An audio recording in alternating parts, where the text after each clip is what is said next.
নমস্কার বন্ধুরা, village kitchen চ্যানেলে আপনাদের জানাচ্ছি অনেক অনেক স্বাগত। তো চলে এসেছি আজ আবারও আরেকটা নতুন রেসিপি নিয়ে। তো বন্ধুরা, আজ আমি বানাবো বেগুন ভর্তা। আপনারা শুনে হয়তো বলবেন যে খুবই সাধারণ একটা রেসিপি, কিন্তু যদিও সাধারণ, এটা আমি এমনভাবে বানাবো আপনারা বাড়িতে ট্রাই করে দেখবেন কতটা টেস্টি লাগে খেতে। একদমই আলাদা স্টাইলের বানাবো।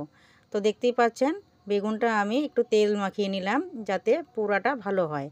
তারপর পুড়ে নিচ্ছি। তো এভাবে কিন্তু ভালো করে পুড়ে নিলাম। তারপর সঙ্গে দুটো টমেটো নিয়েছি, তো টমেটোটাও পুড়ে নিচ্ছি। তো দেখুন টমেটো পোড়াটাও হয়ে গেল, নামিয়ে নিলাম।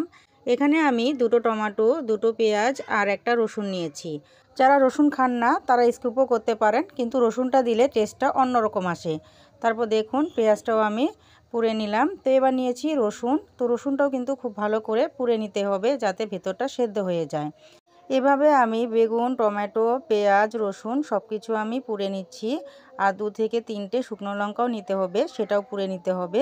তো শুকনো লঙ্কাটা আপনারা 2টোও দিতে পারেন, 3টেও দিতে পারেন। একটু ঝালটা বেশি লাগে তার জন্যে আমি 3টে দিয়েছি।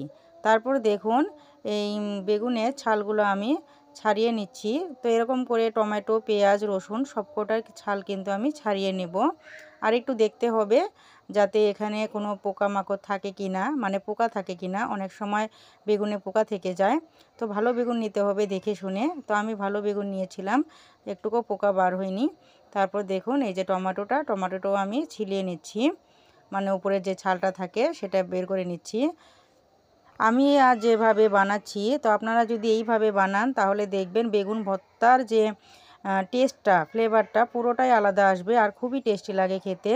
বন্ধুরা, আপনারা কে কোথায় থেকে এই ভিডিওটি দেখছেন অবশ্যই কিন্তু কমেন্টের মাধ্যমে জানাবেন। তো দেখতেই পাচ্ছেন সব কিছু আমি নিয়ে নিয়েছি। তো এবার খুব সুন্দর করে ভর্তাটা করে নেব।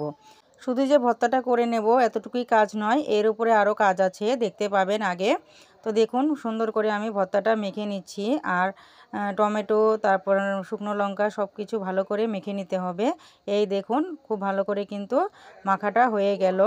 তো এবার আমি কড়াই বসিয়ে দিব, আর একটু কাজ আছে দেখতে পাবেন। তো কড়াইটা বসিয়ে দিলাম, দিয়ে পরিমাণ মতো সর্ষের তেল দিয়ে দিলাম। তো রান্নাটা কিন্তু সর্ষের তেলেই করতে হবে যেহেতু ভর্তা। তারপর দিয়ে দিলাম ফোড়নে সামান্য একটু কালো জিরা। তো এখানে আর কিচ্ছু দেব না, এই যে ভর্তাটা করেছিলাম মাখাটা সেটা দিয়ে দিচ্ছি।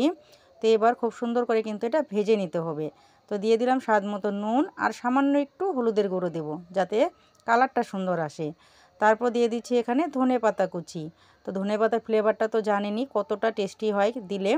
তো কারো ভালো লাগে, কারো ভালো লাগে না, কিন্তু আমার খুবই ভালো লাগে। তার জন্যে ধনেপাতা কুচিটা দিয়ে খুব সুন্দর করে ভাজা ভাজা করে নেব। মোটামুটি 10 থেকে 15 মিনিট একটু লো ফ্লেমে ভাজা ভাজা করে নিচ্ছি। দেখতে পাচ্ছেন কতটা আঠো আঠো হয়েছে।